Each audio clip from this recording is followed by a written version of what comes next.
Hello दोस्तों, आप सभी का the logical Indian YouTube channel में बहुत बहुत स्वागत है।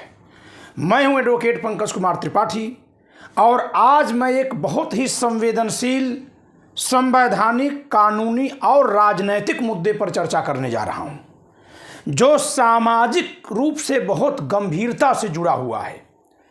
यह चर्चा इतनी ज़्यादा ज़रूरी है कि जब तक हम इस तरफ नहीं ध्यान देंगे तब तक हमारे संविधान में दिए गए आरक्षण का उद्देश्य विफल होता रहेगा। जी हाँ, संविधान में दिए गए आरक्षण का वो उपलब्धि नहीं मिल सकेगी जिसको सोचकर संविधान में लिखा हुआ है। दोस्तों, आज मैं बात करूंगा उत्तर प्रदेश पंचायत और नगरपालिका चुनावों में लागू होने वाले आरक्षण पर। जैसा कि हम सब जानते हैं कि उत्तर प्रदेश नगरपालिका और उत्तर प्रदेश पंचायत में कौन कौन सी आती हैं? ग्राम पंचायत, क्षेत्र पंचायत जिसमें बीडीसी ब्लॉक प्रमुख होते हैं, और जिला पंचायत जिसमें महाप्रधान और जिला पंचायत अध्यक्ष होते हैं। ये 3 पंचायतें ग्राम पंचायत से हो गई और 3 हो गई आपके नगर पालिका में। एक टाउन एरिया जहां होती है वहां टाउन एरिया का चेयरमैन, नगर पालिका जहां होती है वहां मेयर, और जहां नगर निगम होता है वहां उसके मेंबर और महापौर। तो इन पर आरक्षण लागू है। यहां जो सदस्य चुने जाते हैं उनके लिए भी और जो अध्यक्ष चुने जाते हैं उनके लिए भी। चलिए दोस्तों, हम केवल ग्राम प्रधान को लेकर के उदाहरण के रूप में रखेंगे जिससे कि हम अपनी जो बात कहें वो सबको समझ में आ सके। दोस्तों, जब कभी यूपी में चुनाव होता है तो आप देखते होंगे कि 4 तरह के आरक्षण लागू होते हैं। पहला कि सीट अनरिजर्व्ड है, दूसरा कि सीट ओबीसी के खाते में गई, तीसरा कि सीट एससी एसटी के खाते में गई। तो एसटी तो समाज हमारे यहाँ यूपी में नहीं है, ना तो एससी के खाते में। केवल मिर्जापुर जिले में सोनभद्र के आसपास कहीं थोड़े से एसटी समाज के लोग हैं, वहां सीटें एसटी के लिए रिजर्व होती हैं। अन्यथा उत्तर प्रदेश में एससी लोग ही हैं, शेड्यूल कास्ट है, शेड्यूल ट्राइब लोग नहीं है। इसके अलावा जो चौथा रिजर्वेशन होता है वो जनरल की महिला, ओबीसी महिला, एससी महिला के लिए सीटें रिजर्व होती हैं।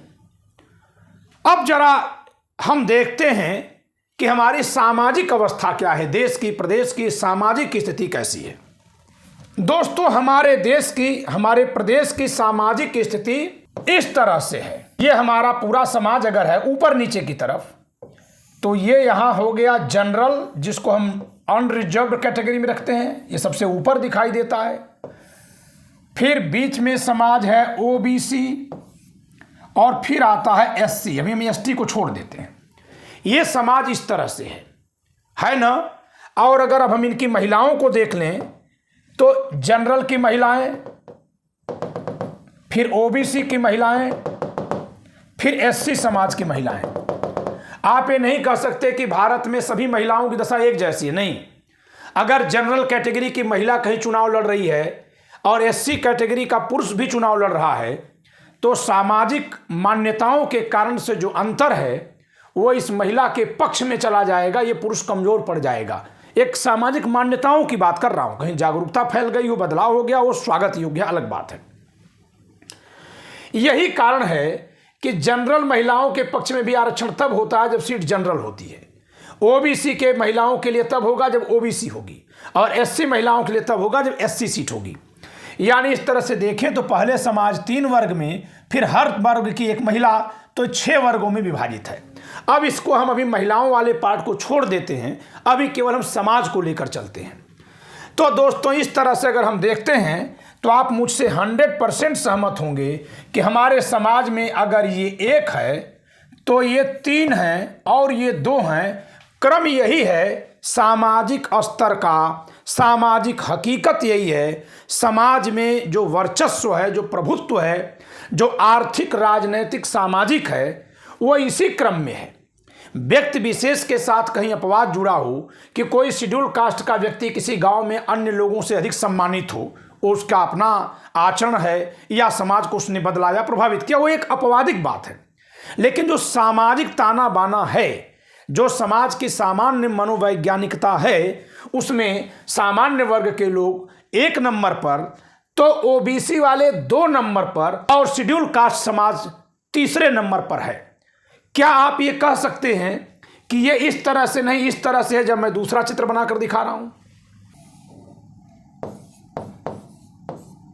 दोस्तों, क्या आप ये कह सकते हैं कि ये चित्र जो 1 2 3 के क्रम में है, जिसमें ये समाज नीचे से ऊपर की तरफ है, ऐसा नहीं है, बल्कि समाज ऐसे है कि ओबीसी और एससी ये दोनों एक बराबरी पर हैं और जनरल केवल एक है, यानी ऐसे और ये 2, और इस 2 में एक ये हो गया और एक बी हो गया। क्या आप कह सकते हैं कि समाज इस तरह से है? मेरी समझ से हमारे देश की सामाजिक राजनीतिक स्थिति जो है, उसमें जनरल 1 नंबर पर, ओबीसी दूसरे नंबर पर, एससी तीसरे नंबर पर है, न कि जनरल 1 नंबर पर और ओबीसी और एससी समाज के लोग बराबर हैं और इस नाते ये एक ही खांचे में रखे हुए हैं। एक तो मैं अपनी समझ से बता रहा हूं, दूसरे, अगर ये दोनों एक बराबर होते तो इनका नाम अलग अलग और वर्ग अलग अलग क्यों बनाया जाता? फिर इन दोनों का नाम हटा दिया जाता और इन दोनों का एक ही कोई नाम रख दिया जाता, चाहे तो BC backward class, DC depressed class. तो संविधान ने अगर इन दोनों को अलग अलग रखा है तो इसीलिए रखा है क्योंकि संविधान निर्माताओं को इन दोनों वर्गों में रखे गए लोगों में सामाजिक, आर्थिक, राजनैतिक अंतर दिखा होगा। अब चलिए, तो बाबा साहब के समय में जो संविधान बना वहां रखा ही गया, वहां ये अन्य पिछड़ा वर्ग है, ये पिछड़ा वर्ग है, ये अन्य पिछड़ा वर्ग है, अदर बैकवर्ड क्लास। एससी और एसटी मूल बैकवर्ड क्लास माने गए हैं। शेड्यूल कास्ट, शेड्यूल ट्राइब ये बैकवर्ड क्लास हैं। फिर जो उनके बाद बच गए लेकिन भी पीछे हैं थोड़े, उनके लिए अदर बैकवर्ड क्लास लिखा गया, अन्य पिछड़ा वर्ग। और पिछड़ा वर्ग है, पिछड़ी जाति नहीं है। यहां सी का मतलब क्लास है, यहां सी का मतलब कास्ट है। खैर, अभी हम उस पर नहीं जाएंगे। हाँ, पहले आपके दिमाग में ये ना आ जाए कि मैं कह रहा हूं, इसलिए ये संविधान देखिए और संविधान में देखिए कि यहां शेड्यूल कास्ट लिखा है।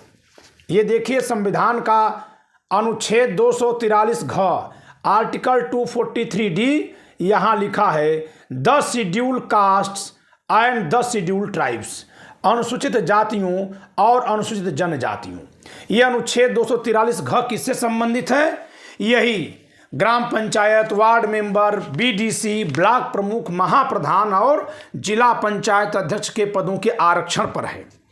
जबकि यहीं पर जब आप बैकवर्ड देखेंगे, ओबीसी देखेंगे, तो वहां बैकवर्ड क्लास लिखा है। ठीक है, 6वां भाग उसी अनुच्छेद का 243 घ हम देख रहे थे, अंग है, तो आप घ में 6वें पर देखिए। इस भाग की कोई बात किसी राज्य के विधानमंडल को पिछड़े हुए नागरिकों के किसी वर्ग के पक्ष में, किसी वर्ग, यहां लिखा, जात नहीं लिखी है। तो दोस्तों, यहां ओबीसी, सी का मतलब है क्लास, यहां एससी में सी का मतलब है कास्ट। ये जातियों का समूह है। दुर्भाग्यवश ओबीसी में भी जो क्लास बनाया गया वो जातियों के आधार पर ही बना दिया गया है। कभी इसको चुनौती दी जा सकती है क्योंकि संविधान यहां कास्ट के वर्गीकरण की बात नहीं करता है, क्लास की बात करता है। अब चलते हैं कि जब सामाजिक दशा इस तरह की है 1 2 3 की, लेकिन आरक्षण किस तरह का है? अब चलते हैं आरक्षण पर दोस्तों। पहले तो संविधान में क्या लिखा है इसकी चर्चा बाद में करेंगे। हमारे प्रदेश में आरक्षण किस तरह से लागू होता है, अगर आप इस पर चलेंगे तो इसके लिए हम एक अलग स्लाइड खोल लेते हैं। हमारे प्रदेश में आरक्षण कैसे लागू होता है, समाज कैसे है, मैं समाज के चित्र एक बार फिर से बता दे रहा हूं। समाज दोस्तों इस तरह से है, ये हो गया जनरल, ये है ओबीसी और ये है एससी। इस तरह से यह है 1, यह है 2 और एक है 3। लेकिन आरक्षण कैसा है, मान लेते हैं कि यह पूरा उत्तर प्रदेश है। ठीक है दोस्तों, यह पूरा उत्तर प्रदेश है, तो इसमें आरक्षण है वो कैसा है। मान लेते हैं कि यूपी में ग्राम प्रधान के 100 पद हैं। 100 पदों की व्याख्या क्या हो रही है, 100 में से 50 जो है नॉन रिजर्व्ड हैं, 50 जो है अनारक्षित हैं। ये 50% का रिजर्वेशन है ना। ये अनरिजर्व है, ये रिजर्व कैटेगरी है। ये है ओबीसी, कितना है 27%। एसटी कितना है 2%। और एससी कितना है 21%। और ये अनरिजर्व 50%। अब अगर एससी जात के लोगों को चुनाव लड़ने की जो छूट है, एससी जात के लोगों को कितनी जगह पर वो चुनाव लड़ सकते हैं। मान लेते हैं कि उत्तर प्रदेश में ग्राम प्रधान के 100 पद हैं, तो चुनाव कहां कहां लड़ सकते हैं, क्योंकि जीतेगा कौन ये तो जनता डिसाइड करेगी। लेकिन किस वर्ग के लोग कहां नामांकन कर सकते हैं, राजनीति में खड़े हो सकते हैं, कौन कितनी जगह चुनाव लड़ सकता है। तो देखिए दोस्तों, ये है जनरल, ये लड़ सकता है 50 जगह। फिर आते हैं ओबीसी, इस 50 जगह पर लड़ेगा प्लस 27 जगह पर और। तो ओबीसी के लोग चुनाव कहां कहां लड़ सकते हैं, 77 जगह पर। अब आइए एससी, एससी समाज के लोग कहां कहां चुनाव लड़ सकते हैं, तो 50 ही और 21 है 71। और एसटी, जी हां एसटी जो सबसे कमजोर है, 50-2 52 जगहों पर चुनाव लड़ सकता है। दोस्तों अगर हम इसमें एसटी भी जोड़ दें तो यह चौथा है। लेकिन ये कितनी जगह चुनाव लड़ पा रहा है, तो ये 52 जगह लड़ पा रहा है। चुनाव लड़ने पर रोक हो गई। आप कहते हैं जनसंख्या के अनुपात में हम देंगे, चुनाव लड़ने पर आप क्यों रोक लगा रहे हैं। ये कोई सरकारी नौकरी का आरक्षण नहीं है, ये राजनीतिक आरक्षण है। हो क्या रहा है समाज में कि एसटी को रोक करके ओबीसी को आरक्षण दिया जा रहा है, एससी को रोक करके ओबीसी को आरक्षण दिया जा रहा है, एसटी को रोक करके एससी को आरक्षण दिया जा रहा है, जनरल को सबके लिए रोका जा रहा है। चलिए ये तो सही है। अब हो क्या रहा है, इसमें प्रॉब्लम क्या आ रही है कि जब ये समाज इनसे नीचे है और ये समाज इनसे भी नीचे है, तो इसको राजनीतिक रूप से आगे बढ़ाने के लिए इसको क्यों रोका जा रहा है, ऐसे इसको राजनीतिक रूप से आगे बढ़ाने के लिए इनको क्यों रोका जा रहा है। जनसंख्या के अनुपात की थियरी चुनाव में नहीं लागू होनी चाहिए। न्यूनतम कुछ सीटें रिजर्व करिए, जितना कि वो चुनाव तो जरूर जीते, लेकिन से सभी उन सीटों पर चुनाव लड़ने दीजिए जो उनसे ऊंचे के तबकों के लिए रिजर्व कर रहे हैं, ताकि वहां भी अपनी राजनीतिक विकास को जारी रखें। तो इसमें दिक्कत क्या आ रही है कि जब सीट आप ओबीसी के लिए रिजर्व कर रहे हैं, तो एससी को भी चुनाव लड़ने पर और एसटी को भी चुनाव लड़ने पर और जनरल के भी चुनाव लड़ने पर रोक लगा रहे हैं। यानी एससी और एसटी को रोक कर ओबीसी को आगे बढ़ा रहे हैं। इसी तरह से जब एससी के लिए सीट रिजर्व करते हैं तो एसटी और ओबीसी को रोक लेते हैं, जनरल को रोकते हैं। चलिए इनके लिए इनको रोकना तो ठीक है, क्योंकि क्रम में ये ऊपर है, तो नीचे वाले को आगे बढ़ाने के लिए ऊपर वाले को रोकिए। लेकिन प्रॉब्लम ये हो जा रही है कि नीचे वाले को आगे बढ़ाने के लिए ऊपर वाले को रोक रहे हैं, लेकिन ऊपर वाले को आगे बढ़ाने के लिए नीचे वाले को भी रोक दे रहे हैं। यह उस तरह से है कि एक दौड़ कराई गई, दौड़ में एक बच्चे की उम्र 20 वर्ष है जनरल, एक की उम्र 15 वर्ष है और एक की 11 वर्ष है, और इन दोनों को एक लाइन पे खड़ा कर दिया गया है, केवल ये कह के कि इससे ये दोनों छोटे हैं। अरे इससे ये दोनों छोटे हैं, लेकिन ये आपस में भी अलग हैं। और ये मैं नहीं कह रहा हूं, अगर ये एक बराबर होते तो संविधान क्यों इनको अलग अलग लिखता। तो पंचायत प्रधानों में क्या हो रहा है, चुनाव में जो तैयारी हो रही है उसमें क्या हो रहा है, जब कभी सीट जनरल होती है तो वहां ओबीसी के लोग चुनाव लड़ते हैं, एससी भी लड़ते हैं। लेकिन अगर आप अनुपात देखेंगे कि जनरल सीट में ओबीसी एससी में से कौन लोग चुनाव जीत पाते हैं नॉन रिजर्व कैटेगरी के अलावा, तो अगर ये मान लेते हैं कि 100 सीटों में से 40 सीट जो है नीचे के समाज के लोग जीते, तो इसमें 35 सीटें ओबीसी समाज के लोग जीतते हैं। एससी वाले उतना ऊंचाई तक नहीं पहुंच पाते जहां ओबीसी और जनरल फाइट कर रहे हों। और फिर क्या हुआ, फिर इसके बाद तो जनरल सीट हुई तब भी ओबीसी जीता, एससी चुनाव लड़के भी नहीं जीता, लेकिन थोड़ी बहुत पहचान बनाया था। अगली बार वो चक्र में आ गई, ओबीसी के लिए रिजर्व हो गई। जब ओबीसी के लिए रिजर्व हुई तो जनरल को तो रोक दीजिए, लेकिन एससी को भी आपने रोक दिया। अब जो थोड़ा राजनीतिक प्रभुत्व बना रहा था, पहचान बना रहा था, उसको आपने 5 साल के लिए रोक दिया। यानी इनकी सीट सुरक्षित करने के लिए इनसे नीचे वाले को जो रोकने की व्यवस्था बनी है, मेरी समझ से यह संविधान की गलत व्याख्या करके बनी है। अब हम देखते हैं क्या संविधान इनको बराबरी पर रखा है। जी नहीं दोस्तों, संविधान बराबरी पर नहीं रखा है। मैं आपको पढ़ाता हूं संविधान क्या कहता है, आप ध्यान से पढ़िएगा। बहुत से लोग मेरे पर आरोप लगाएंगे कि SC ST OBC में झगड़ा करा रहे हैं।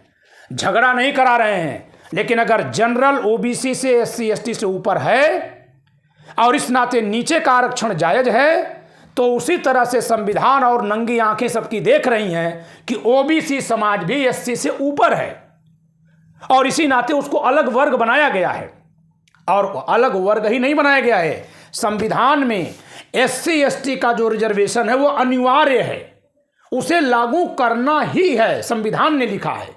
जबकि OBC का आरक्षण राज्य चाहे तो बना करके कानून लागू करें। इसका मतलब ये हुआ कि SC ST ऐसा छोटा बच्चा है जिसको माँ की गोदी की ज़रूरत है, जिसको न्यूट्रिशन की ज़रूरत है। जबकि OBC भी थोड़ा कमज़ोर है, आपको ठीक लगे तो अवसर अवसर पर सहायता दीजिएगा। संविधान की भाषा में पढ़वा रहा हूँ। देखिए, भाग 9 है पंचायत, और इसमें अनुच्छेद 243 क ग्राम सभा, 243 ख पंचायतों का गठन आप देख रहे होंगे। 243 ग पंचायतों की संरचना, कंपोजिशन ऑफ पंचायत। 243 घ 243D रिजर्वेशन ऑफ सीट्स, स्थानों का आरक्षण। अब जरा इसकी भाषा देखिएगा दोस्तों। इसमें अनुच्छेद 243 घ में कुल 6 खंड हैं। 1 2 3 4 5 और 6। आखिरी के 6वें खंड में OBC का प्रयोग किया गया है। क्या लिखा है? इस भाग की कोई बात किसी राज्य के विधानमंडल को पिछड़े हुए नागरिकों के किसी वर्ग के पक्ष में किसी स्तर पर किसी पंचायत में स्थानों के या पंचायतों में अध्यक्षों के पदों के आरक्षण के लिए कोई उपबंध करने से निवारित नहीं करेगी। यानी कि संविधान तो आरक्षण नहीं दे रहा है, लेकिन अगर राज्य विधानमंडल देना चाहे पिछड़े वर्गों के लिए तो वो दे सकता है, संविधान उसे रोकेगा नहीं। तो फिर संविधान किसको आरक्षण दे रहा है? देखिए, नागरिकों के पिछड़े वर्ग की बात कर रहे हैं, लेकिन जब खंड को पढ़ेंगे, प्रत्येक पंचायत में अनुसूचित जातियों और अनुसूचित जनजातियों के लिए स्थान आरक्षित होंगे, रहेंगे। Seat shall be reserved for the schedule caste and schedule tribes. दोस्तों, शेड्यूल कास्ट और शेड्यूल ट्राइब के लिए अनुच्छेद 243 घ के खंड 1 में संविधान ने कहा कि इनके लिए स्थान आरक्षित रहेंगे, 1 में कहा, और 1 से 5 तक इसी तरह की बातें लिखी है। मैं मोटे मोटे तौर पर दिखा दे रहा हूं।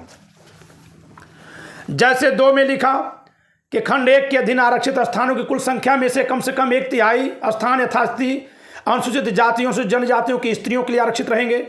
2 में लिखा प्रत्येक पंचायत में प्रत्यक्ष निर्वाचन द्वारा भरे जाने वाले स्थानों की कुल संख्या के कम से कम 1/3 स्थान जिनके अंतर्गत अनुसूचित जातियों जनजातियों की स्त्रियों के लिए आरक्षित स्थानों की संख्या भी है, स्त्रियों के लिए आरक्षित रहेंगे। और ऐसे किसी स्थान में पंचायत से भिन्न निर्वाचन क्षेत्रों का चक्रानुक्रम में आवंटित किए जा सकेंगे। यानी जो एक बार सीट इनके महिलाओं के लिए, एक बार पुरुषों के लिए, तो उसके लिए कह रहे हैं। 4 में क्या कह रहे हैं कि चक्र कैसे चलेगा, जो सर्किल चलती है, तो कह रहे हैं कि राज्य विधानमंडल उसको प्रक्रिया बताएगा कि चक्र कैसे चलेगा। यहाँ भी अनुसूचित जातियों जनजातियों और उनकी स्त्रियों के लिए ही केवल लिखा है, आरक्षित रहेंगे लिखा है। राज्य विधानमंडल केवल प्रक्रिया बनाएगा, आरक्षण नहीं देना है। आरक्षण संविधान दे रहा है दोस्तों। जो राज्य विधानमंडल विधि द्वारा उपबंधित करे वो प्रक्रिया केवल देगा। ऐसी रीत से आरक्षित रहेंगे जो राज्य विधानमंडल विधि द्वारा बनाए। आरक्षण नहीं देना है, प्रक्रिया केवल देना है, क्योंकि आरक्षण तो संविधान दे रहा है। फिर आइए 5वें पर। अच्छा, यहां लिखा हुआ अध्यक्ष पदों में भी 1/3 पद आरक्षित होंगे। अब आइए 5वें पर। खंड 1 और 2 के अधीन स्थानों का आरक्षण, खंड 4 के अधीन अध्यक्षों के पदों का आरक्षण जो स्त्रियों के लिए आरक्षण से भिन्न है, अनुच्छेद 334 में विनिर्दिष्ट अवधि की समाप्ति पर प्रभावी नहीं रहेगा। अनुच्छेद 334 वह जो 10 वर्ष के लिए आरक्षण है, जिसको बढ़ाकर अगले 10 वर्ष यानी 2030 तक के लिए किया गया। तो यहां तक खंड 5 तक तो केवल SC ST की बात आई ना, पिछड़े वर्ग नहीं आए ना। 6वें में जाके लिखा गया कि इस भाग की कोई बात किसी राज्य के विधानमंडल को पिछड़े हुए नागरिकों के किसी वर्ग के पक्ष में किसी स्तर पर किसी पंचायत में स्थानों के या पंचायतों के अध्यक्षों के पदों के आरक्षण के लिए कोई उपबंध करने से निवारित नहीं करेंगे। यानी SC ST का आरक्षण संविधान ने दिया है, पंचायतों में, जबकि पंचायतों में जो ओबीसी का आरक्षण है वो सरकारों को कानून बनाकर देने के लिए छूट दे दी गई कि आप चाहिए तो बनाइएगा। सेम यही बात अनुच्छेद 243(9) आर्टिकल 243(t) में भाग 9 क में नगर पालिकाओं के लिए लिखा हुआ है। प्रत्येक नगर पालिका में अनुसूचित जातियों अनुसूचित जनजातियों के लिए स्थान आरक्षित रहेंगे, लिखा गया। इसमें भी 6 खंड हैं और यहाँ भी 6वें में लिखा गया, इस भाग की कोई बात किसी राज्य के विधानमंडल को पिछड़े हुए नागरिकों किसी वर्ग के पक्ष में किसी नगर पालिका में आस्थानों के या नगर पालिकाओं में अध्यक्षों के पद के आरक्षण के लिए कोई बंद करने से निवारित नहीं करेगी। दोस्तों, मैं क्या कहना चाह रहा हूं कि हमारे संविधान निर्माता ये जान रहे थे कि आरक्षण की अनिवार्य जरूरत इस वर्ग को है, इसके लिए चाहे तो दे सकते हैं। लेकिन जब राज्य सरकार ने, मैं उत्तर प्रदेश की बात कर रहा हूं, 1994 में जिस समय मुलायम सिंह यादव और कांशीराम जी के गठबंधन की सरकार चल रही थी, उस समय जो कानून बना है उस कानून में आरक्षण जो है एससी, एसटी, ओबीसी तीनों को दिया गया और एक बराबर दे दिया गया, जनसंख्या के अनुपात में बराबर दे दिया गया। तो आपको प्रथम दृष्टया तो लगा कि कोई बात नहीं है, लेकिन यह आरक्षण नौकरी के लिए नहीं है, यह स्थान राजनीतिक रूप से आगे बढ़ने के लिए है। तो अगर 5 साल के लिए सीट आप ओबीसी के लिए रिजर्व कर देंगे और वहां जनरल को तो रोकेंगे क्योंकि इसका विकास हो चुका है, एससी को भी रोक देंगे, तो जो एससी ओबीसी से भी पीछे है, जनरल से भी पीछे है, वो ओबीसी के लिए क्यों 5 साल रोका जा रहा है? 5 साल वो चुनाव प्रचार नहीं करेगा, नाम कहीं नहीं लेगा। तो मैं क्या कहना चाह रहा हूं कि आरक्षण लागू करते समय एक खामी है। जब यह आरक्षण लागू किया गया है तो जनसंख्या के आधार पर केवल कर दिया गया, सामाजिक और राजनीतिक पिछड़ेपन को तुलनात्मक रूप से महत्व नहीं दिया गया। इसलिए मेरी ये मांग है, ये मेरा सुझाव है।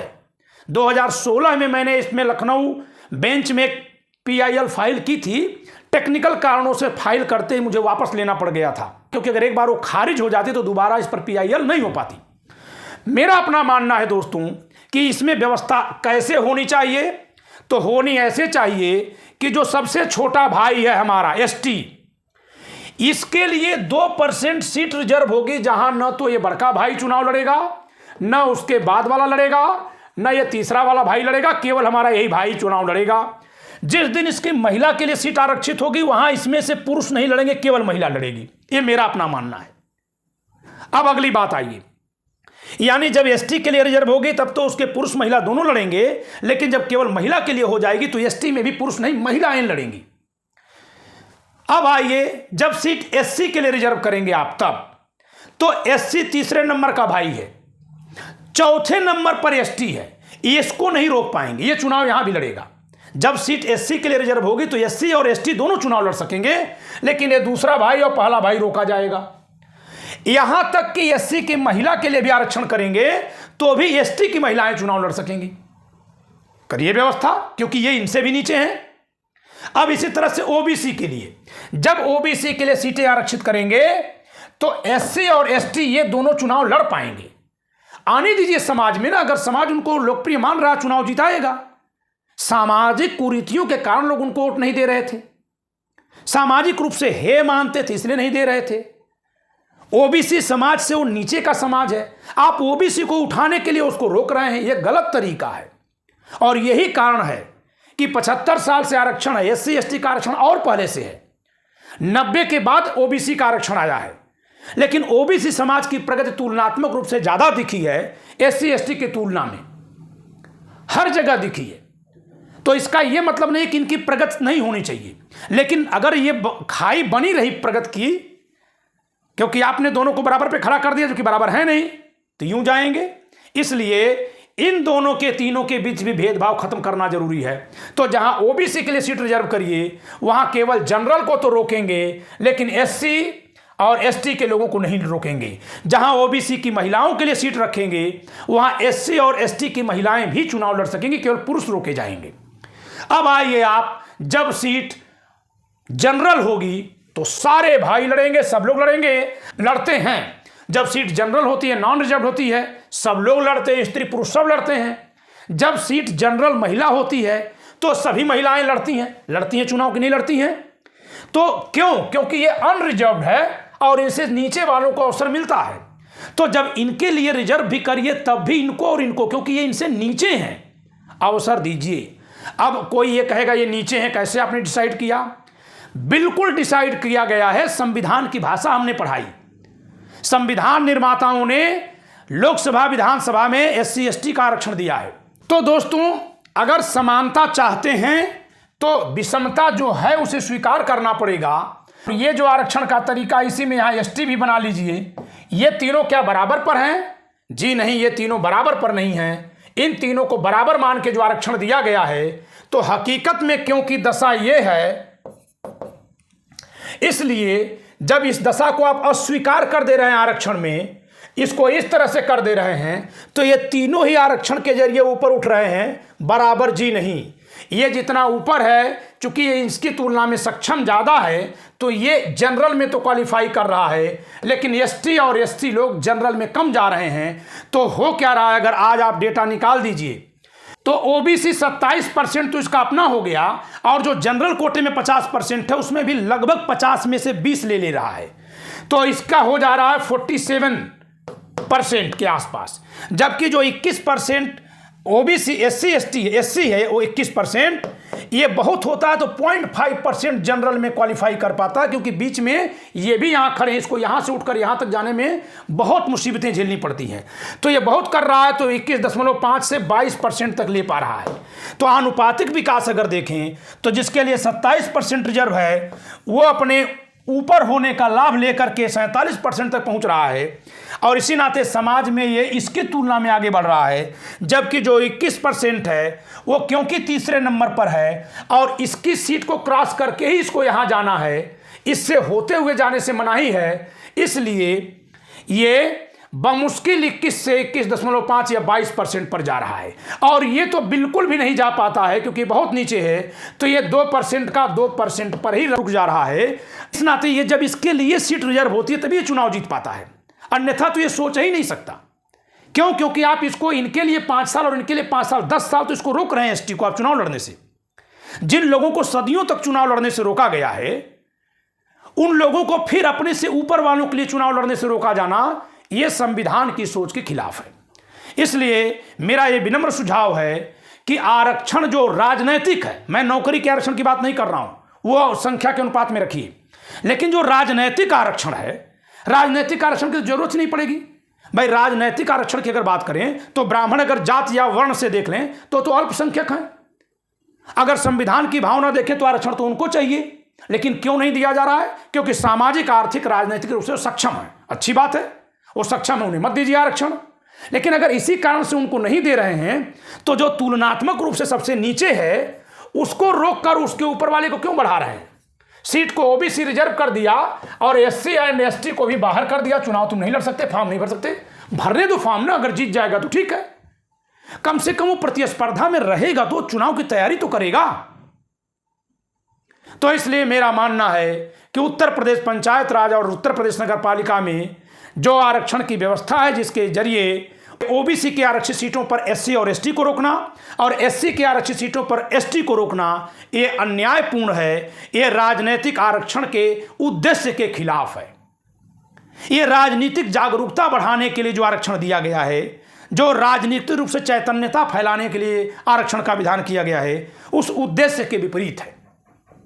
तो मेरा इस पर विनम्र सुझाव है कि हम सब इसके लिए एक आंदोलन छेड़ें, कोर्ट्स में पीआईएल करें, जिससे कि जहां कहीं सीट ओबीसी के लिए रिजर्व हो वहां एससी और एसटी भी चुनाव लड़ें, जहां एससी के लिए रिजर्व हो वहां एसटी भी चुनाव लड़ें, और जब नॉन रिजर्व हो तो सब लोग चुनाव लड़ें। यानी ओबीसी एससी एसटी के लिए जनरल को रोका जाए, एससी एसटी के लिए ओबीसी को रोका जाए और एसटी के लिए एससी को रोका जाए, न कि एससी के लिए एसटी को रोका जाए, ओबीसी के लिए एससी एसटी को रोका जाए। ये न किया जाए जो वर्तमान में हो रहा है। ये मेरा विश्वास है कि इस तरह की व्यवस्था जब हटा करके जो मैं बता रहा हूं लागू करेंगे तो जो समाज में बहुत पीछे छूटे हुए हैं सदियों से, उनके विकास का अवसर ज़्यादा होगा और तब बहुत जल्दी समाज एक बराबरी पर आ जाएगा। तो दोस्तों, इस वीडियो पर अपना कमेंट दीजिए, इस वीडियो को लाइक करिए, शेयर करिए, इसको चर्चा में ले आइए। जय संविधान।